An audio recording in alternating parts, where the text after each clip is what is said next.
Hello दोस्तों और प्यारे बच्चों। आज दिनांक 13 अगस्त की 10वीं कक्षा की सामाजिक विज्ञान की आपकी जो वर्कशीट है, ये आपकी वर्कशीट नंबर 17 है। इसमें सबसे पहले आपको अपना नाम और अपने कक्षा अध्यापक का नाम लिखना है। इस वर्कशीट में हम विकास के बारे में चर्चा करेंगे।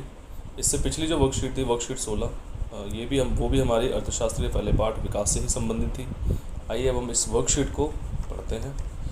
देशों के विकास की तुलना करने के लिए उनकी आय की जानकारी महत्वपूर्ण है।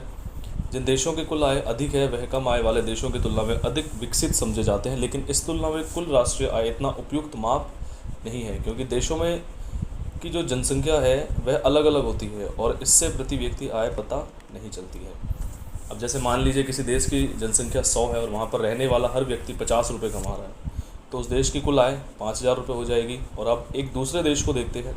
मान लो इस देश में कुल 10 व्यक्ति रहते हैं और यहाँ पर भी हर व्यक्ति की आय हर व्यक्ति की आय 100 रुपये है, तो इस हिसाब से इस देश की जो आय है वो 1,000 रुपये हो जाएगी।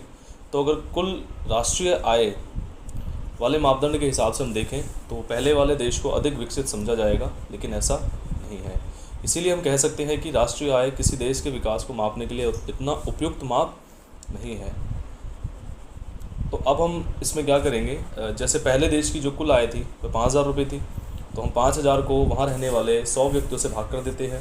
तो हमने देखा कि वहाँ एक व्यक्ति की जो आय है वह 50 रुपये है और यही इस देश की प्रति व्यक्ति आय कहलाएगी। जब हम किसी देश की कुल आय को वहाँ की कुल जनसंख्या से भाग कर देते हैं तो हमें पता चलता है कि उस देश का एक व्यक्ति औसत कितने पैसे कमा रहा है, और यही ही वहाँ की प्रति व्यक्ति आय कहलाती है।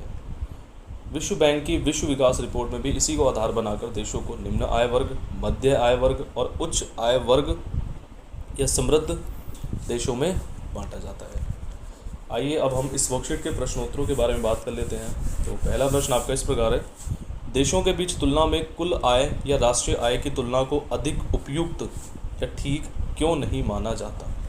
इसका उत्तर कुछ इस प्रकार है, कुल आय या राष्ट्रीय आय किसी देश में रहने वाले सभी लोगों की आय को जोड़कर प्राप्त की जाती है। इसके द्वारा हमें किसी देश के पास कुल कितना पैसा है ये तो पता चलता है, लेकिन इसके द्वारा उस देश की प्रति व्यक्ति आय कितनी है ये हमें पता नहीं चलता है।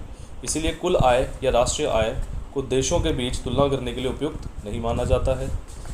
अब इस वर्कशीट का दूसरा प्रश्न देख लेते हैं, प्रति व्यक्ति आय क्या होती है और इसे कैसे निकाला जाता है। तो प्रति व्यक्ति आय जो होती है, तो किसी देश की औसत आय को ही हम उस देश की प्रति व्यक्ति आय कहते हैं। जब हम किसी देश की कुल आय को वहाँ रहने वाली कुल जनसंख्या से भाग करते हैं तो हमें उस देश की प्रति व्यक्ति आय पता चल जाती है।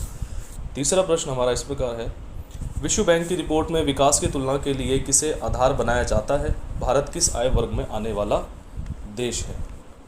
विश्व बैंक की विश्व विकास रिपोर्ट में विकास की तुलना किसी देश की औसत आय या प्रति व्यक्ति आय के अनुसार की जाती है और भारत मध्य आय वर्ग में आने वाला देश है।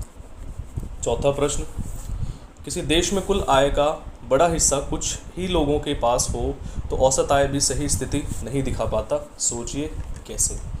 तो ये थोड़ा सा टिपिकल सा प्रश्न है, तो इसके उत्तर को आपको थोड़ा और अच्छे से समझना पड़ेगा। आइए हम इसका उत्तर देख लेते हैं। अगर किसी देश में उस देश की कुल आय का एक बहुत बड़ा हिस्सा वहाँ के कुछ ही लोगों के पास होगा तो उस देश की सही आय का पता लगाना काफ़ी मुश्किल होगा, चाहे वह औसत आय या प्रति व्यक्ति आय के द्वारा ही क्यों ना निकाला जाए।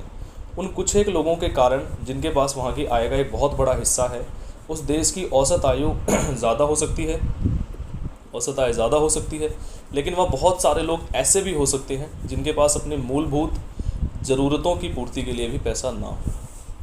तो इस प्रकार की स्थिति हम भारत समेत विश्व के बहुत सारे देशों में देख सकते हैं।